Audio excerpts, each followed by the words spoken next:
the agenda of this meeting be approved. Thank you, Cynthia. Second. Thank you, Rebecca. We have minutes. Oh yeah, all in favor? And carried. We have a minutes recommendation.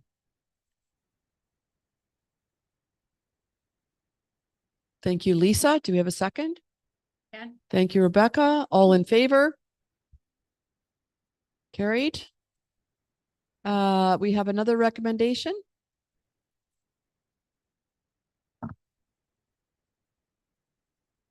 And thank you, Lisa. Do we have a second? Thank you, Melissa. And all in favor? And that's carried. Do we have any trustee items? Anybody? Okay, seeing none. Let's move on to number 4, information items, where it says trustee calendar upcoming events. And that's Danielle.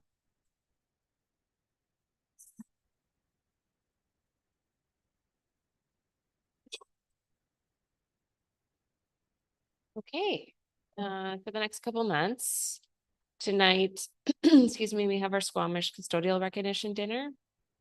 So we have to be finished up here at by about 4:30. We're in camera meeting. Okay, everyone? March 31st is our April agenda setting committee.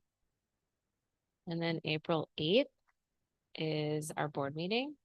Sorry, I should mention to you that this is our last week before most of the staff are on spring break for the next 2 weeks too. And Thursday, April 9th is the start of BCSTA AGM. And I just wanted to have a quick conversation about meals. So for that, we had booked the Italian kitchen for Friday night. And we just learned that I guess maybe we just forgot that there's a Keepy reception on Friday night and it starts at 6.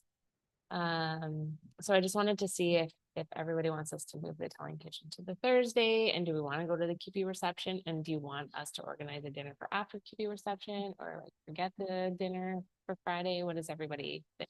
Keepy reception has so much. Yeah. It's great for them. That's really good. I would say move the dinner to Thursday. But is there a whole big welcome, all that? The I didn't look at the Thursday, agenda. usually they have like a speaker at night. I think it starts Keynote. at 7. Yeah, Yeah, before that. yeah, usually get in like between 5 and 7. Yeah. So is everyone good with that? Okay. Okay, so. Okay, I just wanted to double check. Yeah, we were all there last year. Yeah, and you're right. It's a lot of fun. Yeah, it's really good. Okay. So we will move the Italian kitchen. Hopefully we are able to reservation to Thursday. And we're staying at the Hyatt, so it'll be a lot easier for us. Just across the street. Yeah, Just a couple blocks. okay. Thanks for that. And then April 20th, there's a DPAC meeting at Whistler Secondary School. April 22nd, there are a number of school learning plans that day. There is school learning plan for Valley Cliff. That one's in the morning. And right now, Lisa Turpin and Melissa Ronan are assigned to that one, Valley Cliff. At Spring Creek in the morning, Cynthia Higgins and Rachel Light are both assigned to that one in the morning. And then Garibaldi Highlands, Lisa Turpin and Melissa Ronan are assigned to that one in the afternoon. And then Celeste, you're assigned to Brackendale for the afternoon that day. Okay, any questions on that? Any scheduling issues? That's April, right? April 27th? April 22nd. 22nd. Yeah. 22nd. Yeah. Oh, Wednesday. Yeah, April 22nd. sorry. Yeah. I went all the way to May. Yeah. Okay, and then May 4th is our SSTA liaison meeting. And I know we talked at the last meeting that Cynthia Higgins won't be able to attend and Rebecca Barley would be the representative. So did I hear that you aren't able to I'm make not that here. one? Yeah, Okay. I did. I've been chatting with Archie about it. Okay, so you need someone to, I think April's the alternate. yeah, are you able to attend that, April? So that. So that would be May 4th. Can I jump in with an April date? Oh, sure. Oh, Go to back ask you you. in the break. To ask you. So April 29th is a held date for the strategic plan writing session. We have tentatively booked. Is it all day? It's all, well, we haven't determined with Kevin yet the exact time. Apologies for that. It won't be the whole day. It's probably a half day, but so is there a preference for members that may be able to attend either morning or afternoon? That usually works out better for us as well, because if we're releasing people, we can release them right for the morning as opposed to the afternoon, which is often better. So we'll go for the morning. Definitely morning. Okay. There's a chance I won't be able to make No. that date, but I. I totally understand for sure. Yeah. And I am away. Okay. As I mentioned earlier. And then the second date, if I can, just for the fun, I'm jumping into May, is May 20th.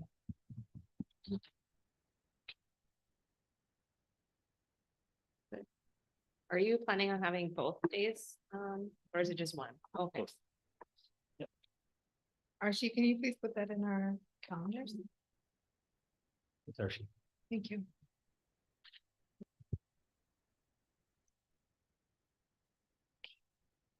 Thank you.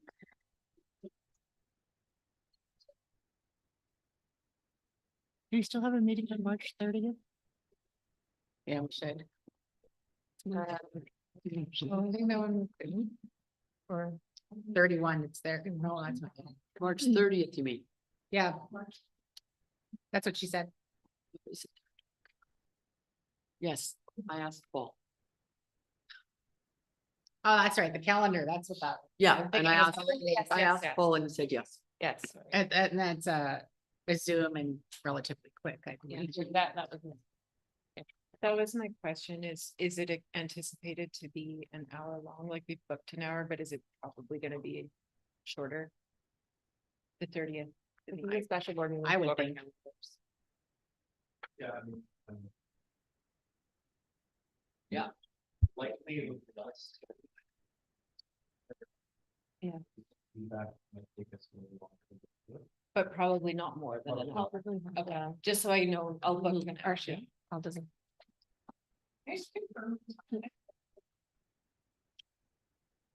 I have 12 to 1 as well. Yes, that's correct. On the lunch hour. And just for the, I'm not sure if the public would have heard you because you weren't speaking into a microphone, so I don't know if we need to repeat that or not, but That's you. sorry. Yeah, so the meeting on the 30th for the school calendar will be bringing forward a summary of the feedback we've received from the 30-day consultation period. And so hopefully the meeting shouldn't take more than an hour. It'll likely be less time than that.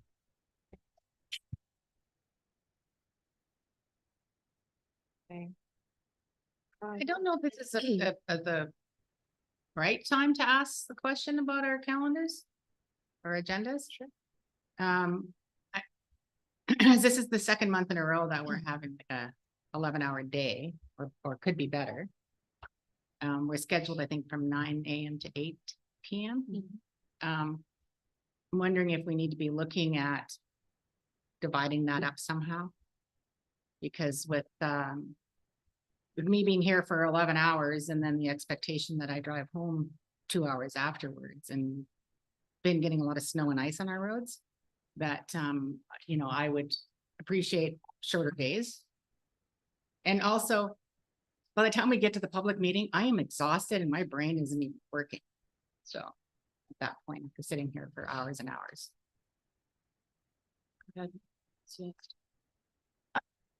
I think in the past, are you allowed to book a hotel room if you come down? Because that's a huge expectation to drive. I was denied. I had one last night because we had the board meeting this morning and it was early. Oh, I asked for a room for tonight and I was denied. what was the reason?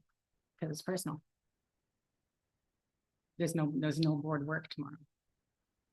I would like to discuss that in the future because I think that that might not be reasonable, but I'll refrain from commenting further. I would appreciate knowing what the policy is for employees.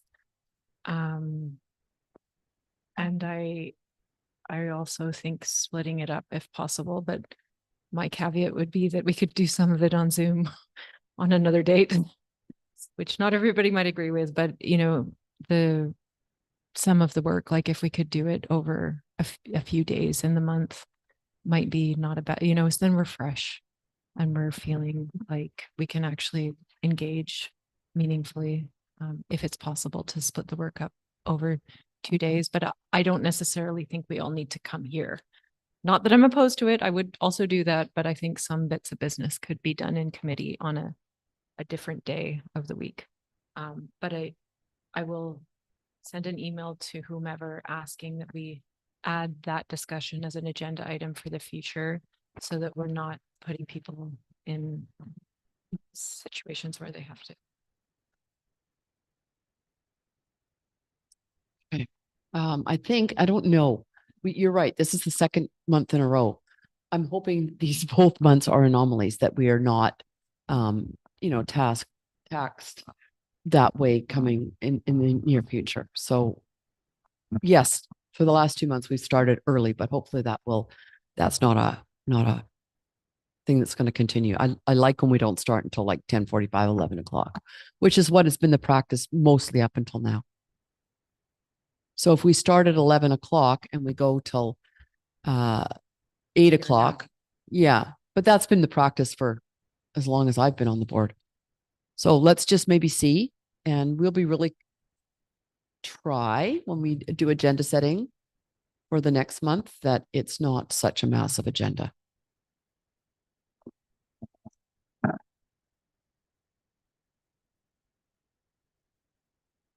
Can I continue on? Okay. May 6th, there are a number of school learning plans. And there's one at PSS, which we have Lisa Turpin and Rachel Light scheduled to attend in the morning. Squamish Elementary in the morning on May 6th. We have Celeste Bickford and Cynthia Higgins assigned to that one. And then Mamquam is in the afternoon, which we have April Lowe and Cynthia Higgins in the afternoon. Who's that one? Sorry, can you say it again? That was May 6th. Yeah, And you are scheduled to attend Mamquam in the afternoon 1:15. on May 6th. Any scheduling issues with that one? Okay. Oh, sorry, Miss May 5th was the agenda setting. Okay, that's my one here. Okay. May 13th is the Calhoun Learning Plan, and which is also the board meeting day and Pemberton Custodial Recognition Dinner. And that is everything for the next 2 months. We go to visit Calhoun on the 27th of May. Why don't we do the school learning plan on the same day? If the reason it's broken up? Yeah. Because then we could all be in on the school learning plan. It's less. I would wager a guess it's because it might be challenging for the teacher to deliver the school learning plan, but whilst looking after the children, like normally I just think it's us going there is a lot for the school. It is a very overstimulating experience for the kids, and like for her to have to do that very formal process whilst looking after the kids who are very excited to have people come and visit, I think might take away any benefit that exists, because it's about her, like that whole school learning plan process is for her kind of collecting her thoughts and her development, and doing that in like a space where you're not distracted is so, the whole point of it is to make it a meaningful experience for her. And I think it would be just asking a lot. Thank you, Celeste. Okay. Um, hang on. All right. Danielle, are you doing the related party disclosure form? Yeah, Okay, I think cool. that was handed out to everybody this morning, so, if you haven't filled it out, and you have time today, fill it out and pass it over to me. I don't know if there's a due date for that. That the thing I gave you? Yes, I have That's a fine. number of yours already. Thank you. so. Thank you. Is that okay? All right, do we need to talk about this next one, the Robert's Rules of Order? We discovered at the last meeting when we were going through the Robert's Rules of Order because of the vote around bringing policy 202 out of rotation, that while we were reading the rules on that, we fell across the, it's actually in our own policy. It's not really in Robert's Rules. It's in our own policy. Robert's rules as well. Is it? Because I couldn't find it. in Yes, it Robert's is. Rules. Okay, anyways, it doesn't matter because it's in our policy. And so I'll just read it just so everybody is aware. Yeah, because you actually, just a reminder, you sent the section that applies from Robert's rules in an email out to all trustees. Did I send the part about the Yes. abstaining? Yes, Okay. I thought I sent, that was it. You did. okay, regardless, I'll read it now. All trustees present in a meeting must vote, although a trustee must abstain from voting in the event that they have a conflict of interest by reason of having direct pecuniary interest in a vote, and a trustee may also abstain from voting if the trustee states at the meeting there are reasons thereon. So if you abstain, you need to provide, as Rachel did today, you need to provide why it was that you abstained. Okay, so do we have any more clarification required on that? It was a good learning opportunity. I now have Robert's rules in my backpack. Yes. I think it would be good for us to add to our 6-month review schedule. There's like Robert's rules, cheat sheets that are 2 or 3 pages, just to review kind of the key things that we would use most often, like, you know, when abstention should happen and or what should happen if someone abstains. But I think just more generally, if you've got multiple people abstaining, I think that that's like a red flag that maybe more time should have been allowed for discussion, you know, just something to think about. Maybe it means that there was more discussion to be had. And so we ought to be like, when you, if any of you have taken Elimina's courses, he talks about green bananas, right? Like we don't want to vote on something before it's not, before we've had a fulsome discussion. So just reflecting on all of the things and maybe thinking about how we can like read how our colleagues are feeling and Right. make sure that we fully discuss something before we go to the voting thing. And that is a indicator that maybe we didn't do that in that moment. But moving forward, we can all get a better understanding of Robert's rules by reviewing them. It had been a while since Right. I had bothered to look at them because nothing has come up. So, you know, every 6 months we can, I good can even idea. find, like I was looking at some of the cheat sheets that exist. Maybe I'll circulate one of the better ones. I'm sure Danielle has one. that she Also, looks it at. was, what I sent out was that it was within the meeting, it was stated that abstentions were the same as no, and they are not. So when we voted 3 in favor, and that's what I sent out. When we voted 3 in favor and 3 abstentions, we called it a tie. Therefore, the vote was defeated. But actually, that is untrue because abstentions are not equitable to no. So the people who abstained, I think there was confusion, and that is what needed to be cleared up today. Yeah, that's what I sent out. But also in discovering that is when we discovered that when you abstain, you can't just do it. You have to give a reason. So those are the 2 things. So I'm sorry, I forgot about the first part. Yeah, no, that's fine. And I think one way, like I'm not going to suggest that we should go back and redo things at this point, but given that it is very clear that there was confusion, perhaps going back and redoing it would be another way. Like I think we're past it. We've moved forward, but in the interest of respecting the fact that there was confusion, maybe just redoing it, is one way to handle it. Should that happen in the future, but I think we're going to avoid confusion by reviewing things, reviewing what the rules are frequently and not having those problems moving forward. Are we all good with that? Yes? Okay, moving forward. Discussion items. BCSDA policy review for boards of education, and Danielle and I are here because we both were involved with a session with BCSTA where, and I still have trouble wrapping my head around what these people actually did. But Caroline Bradley and Susan Hoffman, is that her name? Carolyn Brody. Caroline Brody and Susan Hoffman actually took it upon themselves to review and go over every policy of all 60 boards. And what they discovered was that there were some boards whose policies hadn't been reviewed for decades. And so they made a comment too, which kind of left Danielle and I looking at each other, hoping that we weren't one of those districts, but they were going to reach out to districts. We assumed to districts who were really, their policies really were outdated and needed updating. But what they decided was for all boards to review the 3 policies that are there on your agenda before the end of June. Am I right, Danielle? Before the end of June? Yeah, that's right. Yeah. In preparation for the Right. So, Danielle, do you want to speak to those 3 policies? I know that you've attached the one there, you attached examples from other school districts, which you would have all received in your board package.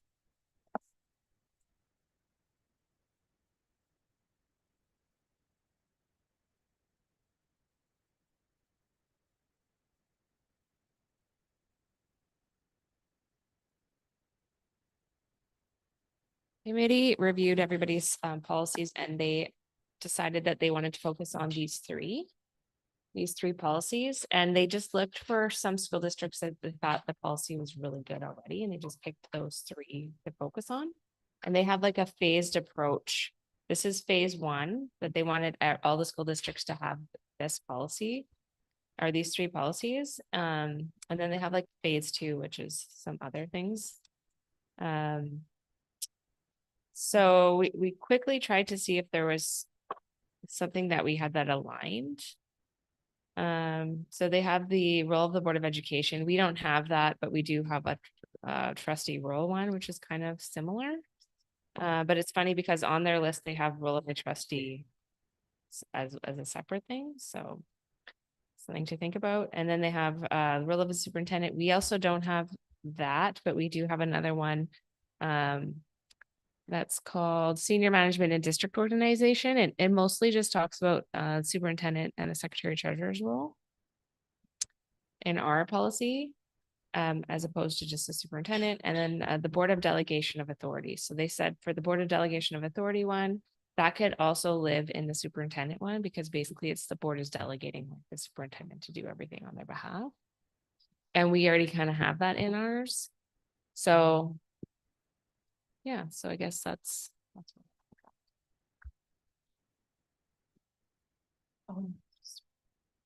So do you need to bring any of these policies forward, like, this policy, is that or is it just information? that's discussion item. So anybody wants us to do any of those things?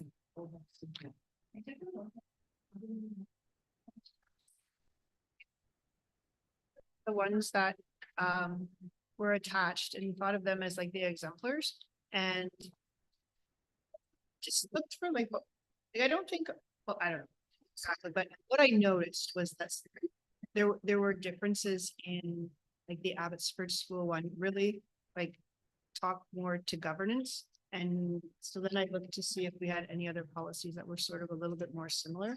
And our 202 talks more to like trustee behavior rather than governance, but our 201 seems to speak more to governance. And if you put the 2 of them together, align more with the Abbotsford School district. And so like, we could make changes until the cows come home, really, but I feel that those two policies together at this time would probably meet the requirements of what BCSTA is asking. That's not to exclude that when it comes up in rotation, we could make changes and maybe try to improve them, or maybe even collaborate the two to have fewer policies, which I think is also part of what BCSTA is asking.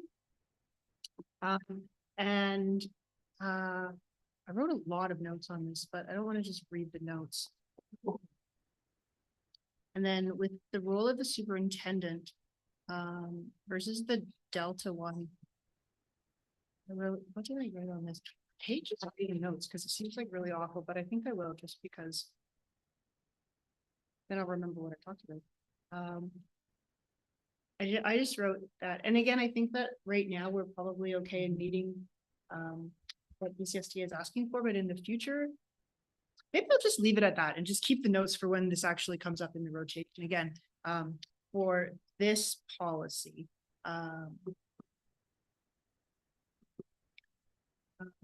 Yeah, I think I'll do that. And then when it comes up into the rotation, then maybe that would be the great time for change. But the last one that I thought maybe there was a part that we could add when we compared our senior management and district authority to West Vancouver's exemplar board delegation of authority. There was one phrase in the West Vancouver that might be useful for ours, and it's where they said, notwithstanding the above, the board also reserves to itself the authority to make decisions on specific matters requiring board approval in accordance with board policies. And the only reason why that stood out is because I asked some like AI programs if they could note anything that was and why it was extended. So the reason I got was that it's important because it allows the board to decide what it wants to keep control. It allows the board to require specific matters to come back to the board for approval. And this is something that they often call reserved authority, and that this sentence ensures delegations to the superintendents do not reduce the governing power of the board. So I thought that that was interesting, and I would bring it up and just let that information sit and let it go wherever it goes.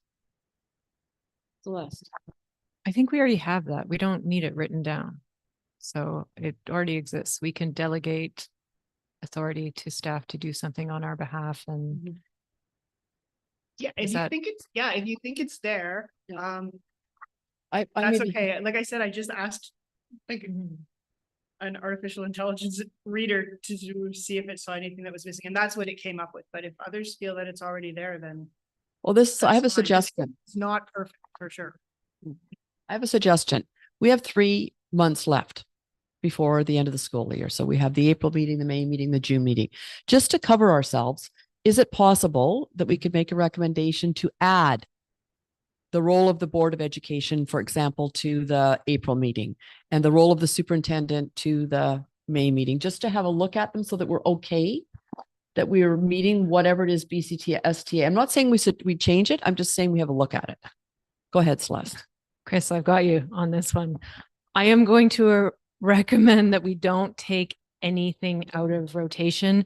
This material from the BCSTA is very nice to have. This was not created for us. This was created for school districts who are not doing what we're doing here. Yeah. We weren't 100% sure when we left that meeting that was the case. Okay. I think we need to take policies out of the rotation schedule with extreme caution, or we will descend into chaos. Yeah. Okay, but it was BCSTA's recommendation that every board review these policies. So that is the only purpose why I'm saying it. I didn't say if we were guilty or not guilty, but we also left the meeting not knowing for sure. Go ahead, Cynthia. I think that was the work that we were supposed to do on this agenda, to review it and take a look at it and then make a decision whether or not we felt it was meeting the expectations. Go ahead, go. Oh, sorry. Well, I'm about as confused as you are. So I question bringing it here for us to discuss when those who were in attendance don't even know what's expected. Why not ask? So I know what's expected. Okay, that's not what I'm was- hearing. So go It ahead. was expected that all school districts, they recommended all school districts review those three. It's a recommendation.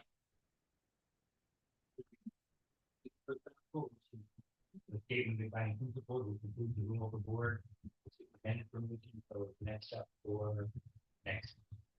Not what they said, right? No, but I wasn't there. I'm interpreting, because if I'm thinking, it's gonna say, from the point of view of 60 school districts.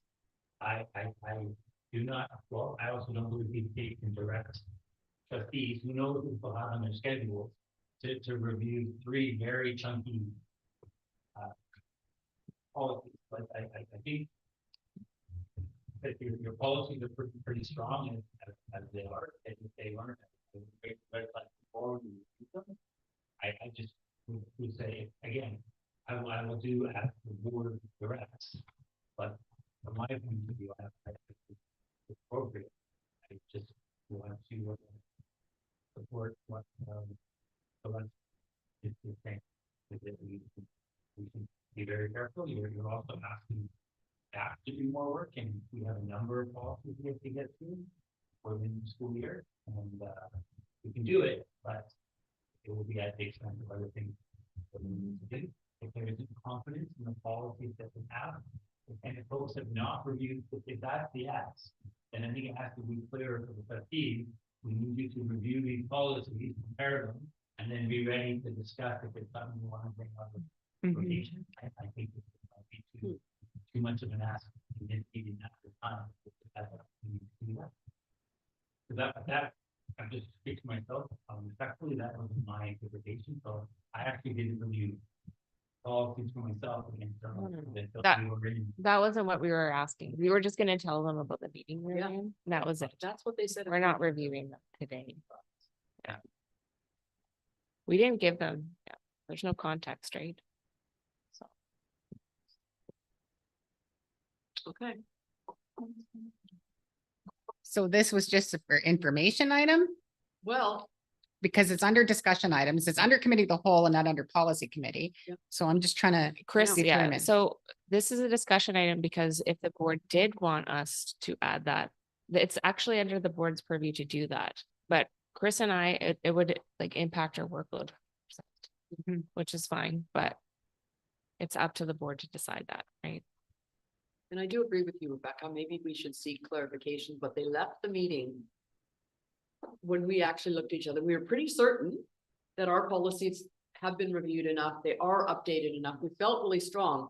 But it was no clear direction from BCSTA, which districts need to do and which districts didn't need to. So they suggested that all of us do. That's where they left. Without singling anyone out. Yeah. Without singling anyone out, they suggested all of us did that, so that's all that Danielle and I are bringing to this. I guess we can decide. Go ahead. I think Melissa's had her hand up a few times. Oh, sorry, Melissa. Well, I'll keep changing my mind if I can. Okay, go ahead. But they did say that they were going to start one. At this point, It's really big, I'm pretty sure. at this point, it seems like they're saying you should have a look at it, and we've had a look at it. And I think we should wait and leave it as it is, and if they come back and say SD 48 specifically, we need you to change this one, then we can look at it at that point. Cynthia, go ahead. I feel like our policies have been reviewed like not too long ago and that they work well for our district. That maybe like comparing and contrasting them to the ones that were the exemplars, there might be places where we would like to make changes or additions or deletions or whatever, but I don't think that we need to take it out of the rotation and do it anytime sooner. So I think we do meet the criteria that like these policies have been looked at, they've been compared to the exemplars, and I, for one, feel that we've looked at them, we've examined them, we've compared, we've contrasted, we made a decision, well, maybe not, but you know, we're having a discussion about whether or not they need review. And so I think we've met the objective that BCSTA is asking us to meet. Well, and I will add that I have not been contacted, so maybe the whole no news is good news kind of thing. Okay, so should we move to any more discussion? Right, B, policy versus admin procedure, Danielle? Oh, yeah, so at that meeting, they went over, I guess Burnaby took under the exercise to really clean up their policies. Yeah. And they had over, it was like over 100 policies, and now they're down to like 21 policies, and they moved a lot of stuff into procedure. And so they've just asked boards to look at that as well, like, do we have stuff that's sitting in policy that maybe is more procedural and doesn't fit there, because we actually are constantly adding new policies in. So I think I counted we're over 50. Which is still small compared to Yeah, some. not 100. And I'll just add to, if the board, as a superintendent, many districts that have gone to that change, so that started happening maybe 10 years ago. I'm trying to remember, do you recall there's this famous team, this group that come in, and they did it for New West, they did it for Richmond, they did it for Burnaby. And they work with the boards and they, crunched everything down to like 21. Some districts have 17 policies. However, if the districts that have chosen to do that also ensure that all of the admin procedures that are related, the other 25, 30, 40 are all public. So I would just say to the board that if there is a time that they wanted to look at that, my recommendation would be, well, then let's ensure that the admin procedures are public. So the policy references video surveillance, the public can also go, oh, and click, and it's actually embedded in the policy, the link to admin procedures that staff make changes to from time to time as necessary, but are still in keeping with policy. So that has been a move. So yes, you'll notice many districts have totally reduced the number of policies, but that's because the admin procedures are public. Celeste. I remember when we went from, First, the first round of the administrative procedures being developed and feeling so nervous. Policy is one of the few things we have. And when changes are made to administrative procedures, they're not coming to us to ask for it. So I would approach the dwindling down of our policies with extreme caution. We have to maintain it's one of the few ways that we maintain connected with what's happening in the organization. Transparency, I get what you're saying, Chris, but we might not be notified every time there's a change. And I would just be so careful. just providing context. Thank you. Thank you, Celeste. Any other comments? Okay, down to B, partner group feedback. Okay, I will throw it out to people who were at the partner groups for feedback, and then I'll speak last. So who would like to start? Okay. Oh, Melissa.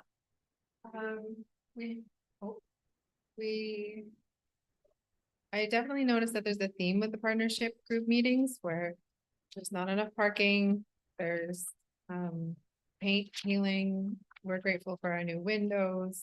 It's really important to hear what people have to say. We had a young woman from Hillside Secondary, I believe her name was Ellie. She spoke really strongly about the state of the mental health crisis in her school. The way that she spoke made me think like, these kids are going to be okay. She is such a big advocate for her own students, her own peer group.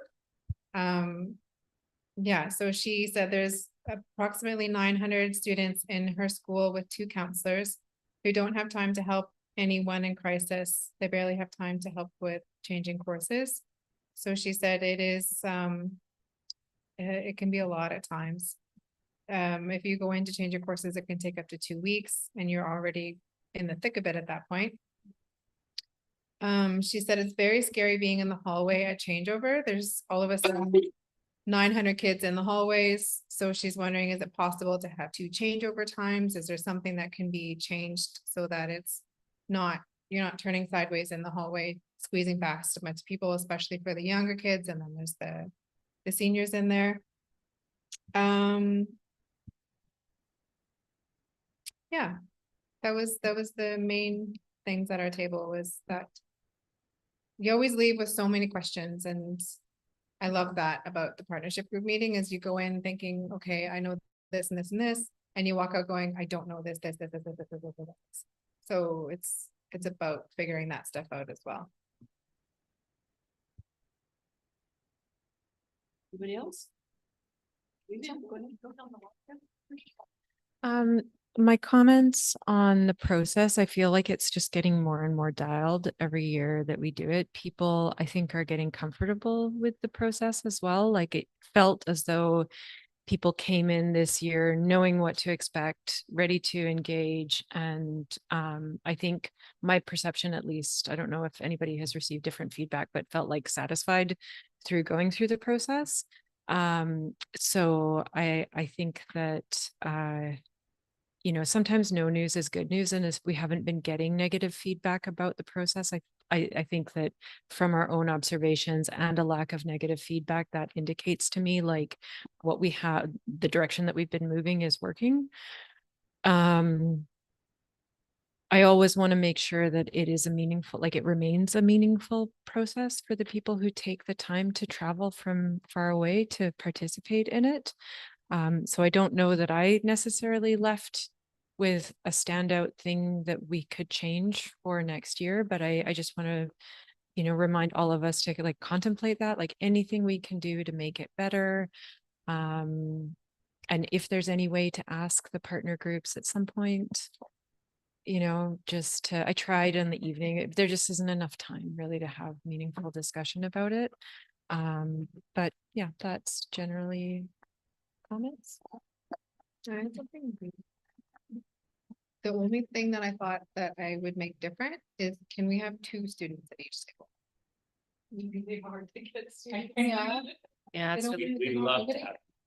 Like if they want to go. Oh, man. we try. Okay, so it's not limited to 1 student. Oh, you would take more. It's hard to even get what we have. I thought it was great. I had Paul at my table. We similar vein to what Melissa was saying with a lot of, I was like, did they orchestrate that together maybe? Conversation about the counselor time and changeover. There was conversation about bus routes and the bus at Don Ross and potentially moving times. I know but moving times for school enrollment for transportation needs. There was good value in the conversations and reasons why one thing works over something else, and costing and looking at the sheets all around the room, economies of scale. I was told that that's working out quite well. This table we were sitting at, the computers for the kids that are getting the very old ones because they're at the back end of the program and it's evolving. There was a lot of really good conversation. Anthony was there, which was fantastic as well. I just wish it could be that's a little bit longer. I don't know how you facilitate that. But the conversations are so meaningful with all those partner group meetings. I don't know if there's a different way that we can collaborate in anticipation of getting to those meetings, right? Like a pre consultation, maybe. I don't know how it gets done, but it's totally dialed in. So it was good. Thanks. Lisa? Cynthia? I don't think I'll add anything particularly different to the conversation already. Lots of positive feedback from the people at my group. Again, I agree with Celeste. The process seems to be getting more dialed and people seem to be more prepared. And I would just reiterate what Lisa said. If there's a way we could maybe extend, I know it's tricky, but I feel like we might need a little bit more time.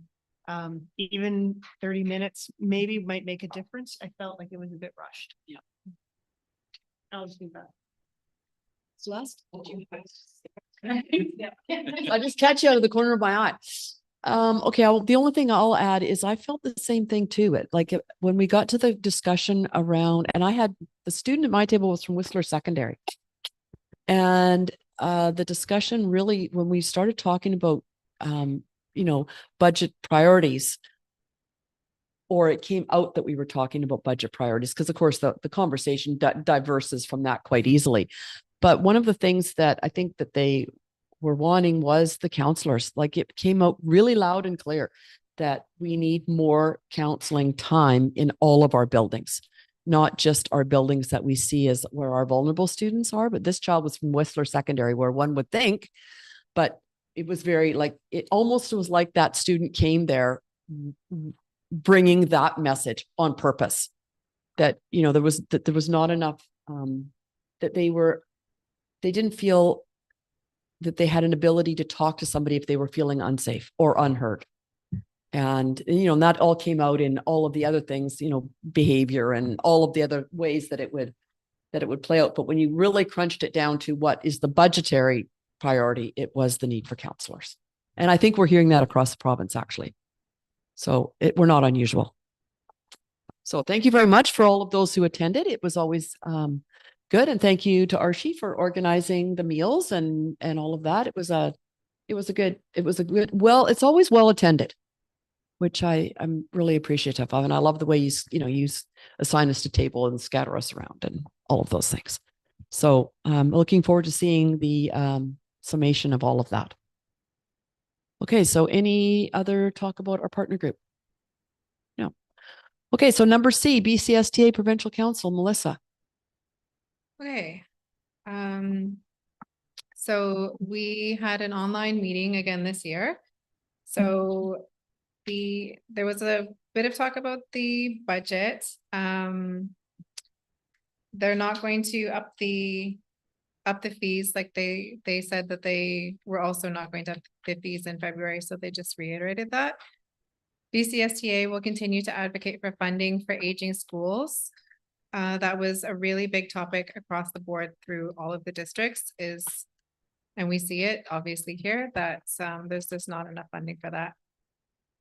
Trevor said there's going to be some changes for the AGM to have smoother days. They're going to have a parliamentarian who will chair the business portion of the AGM. They're going to have alternating pro and con mics, and all of the mics are going to be accessible.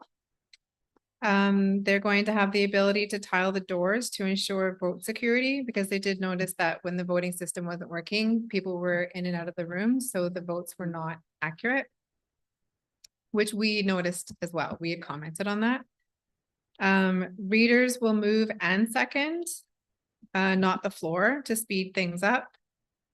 BCSTA said, please use their social media, share it, like the posts, to have them seen with a broader audience, because they're not hitting the targets that they're hoping for, which will assist them in advocacy. So try and promote it on your Facebook page, on your Instagram page, those things. Sorry, promote what? Their BCSTA's Facebook posts. So if you see BCSTA post something on Facebook, Share it. like it and share it. Yeah, they're asking so that their advocacy gets more seen. I see none of their things, so I need to like more things. I see a lot of junk. There is a really big message with us going into a voting year about the importance of being a school board trustee and running for a school board trustee. So they said, please get out and advocate for the importance of voting in the election and running in the election. So if you have someone in mind that you think would be an excellent school board trustee, and you might not be running, or you have extra seats in your area, to advocate for that person, inform them. As we all know, the Ontario School Board was taken over by the government. Minister Barr said it is not even a thought for BC. So if anybody was worried about that, at this point, BC is safe from that. They also said that professional development for trustees matters, and they're really want us to promote to our board going to CSBA. They said there's a lot of work going into it, and it's in our own province this year. So the more people we can get, the better professional development will be across the board. I don't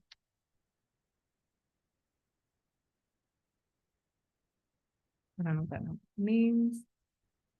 They are amending the BCSTA foundational statement and the policy book. So you will see updates to that. If you have any questions, you are to reach out to Michael Rossi.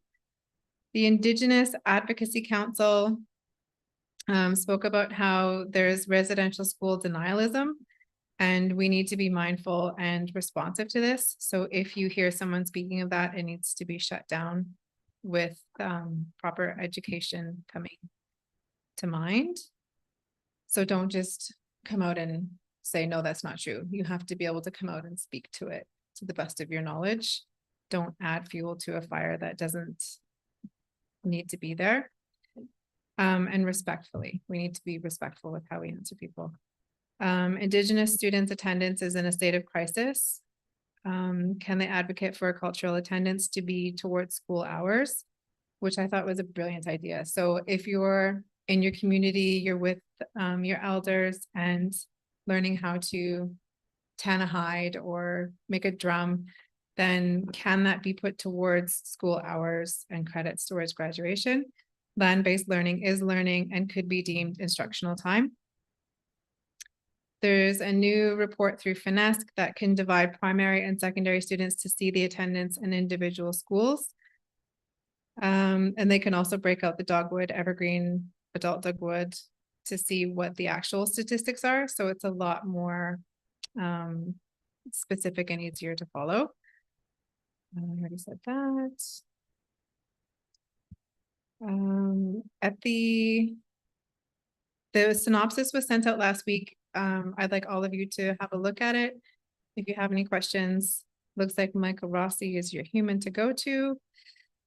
And then at the AGM, we will be seeing Monique Gray Smith about focus on mental health, which is great because that is the #1 topic across boards right now is mental health, which ties into so many things, right?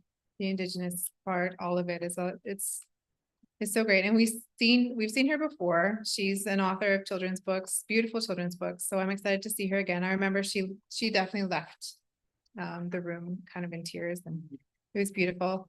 And then there will be 4 concurrent streams. So we have governance, the important learning leading up to elections, trustee learning program, Indigenous education, food from the land, student success, how are we doing, information that guides governance and decision making, and legal responsibilities, School Act 101 and risk management. So those of you who are able to attend, it should be a really great AGM. They are hoping to work towards, there is conversation about possibly having this on Zoom so that those who cannot attend or cannot attend to all of it will be able to be present at the. Yeah, it was like text. So it hasn't gone anywhere yet. It's just been a conversation. Any questions for Melissa? Thank you, Melissa, for that report. We are now on D, June board education session. Danielle. Okay, so I just wanted to bring this up. So originally we had put aside the June board education session as an Indigenous education session. And we just wanted to see if the board still wanted to go ahead with that, because we did already do a session on Jordan's principle. And so, I mean, you could consider that to be an Indigenous education session, but we could do another one if that's what the board wants. We did attach some of the items that we discussed about education sessions in general. There's attached there's the general topics and then the ones specific to Indigenous education topics. So just wanted to open it up for discussion about what the board would like to, or because we've been having all these strategic planning sessions, does the board want to still have a June education session? So there's a bunch of things I just wanted to bring up, like do we want to have an education session in June? Yes or no? If yes, then what do we want it to be on? Melissa, go ahead. I would say that we have fulfilled that portion. I really got a lot out of it when we watched the items from BCSA that Celeste had sent us and had a conversation together as a board. I really got a lot out of that. So if we were to do something in June, I would prefer that we did something like that. Instead of coming here, having staff put on an education day, all of that. I think that's been fulfilled. Anybody else? Rebecca? I think staff wise, district wise, it's already such a very busy time, June, end of June. Yeah. And also I think quite a few of us are attending CSBA Right. the following week. And stuff, so I think we're okay to Forgo June. Yeah. Any other thoughts? Anybody really want it? Well, I'm in agreement with you that we're going to be doing, or a lot of us are doing CFPA, and that's a 4-day commitment. Also that, we've done the Indigenous piece, and I think we did it quite well. Like, it was a really good session. I, for one, would be fine to, and also we're doing our ed plan. That's the other thing we're doing, which is a pretty educational piece all by itself. So I would be fine with it. Like taking off this June session. Go ahead, Celeste. Yeah, and we can all do our own reading. Like the BCSDA Hub is a wealth of information. There's nothing stopping anybody at any time from going in there and doing, there's many different ways to learn. So all of this stuff is available to us. There are no barriers to going in and getting it. So I don't think that there's a, yeah. Okay, so I'm hearing that we're going to not do an education session in June. Do we need to make a motion, or do we just leave it like that? Just leave it like that? All right. Anybody else want to speak to that? Okay, here we go. Action items. Looks like we have none. Questions of clarification from the public.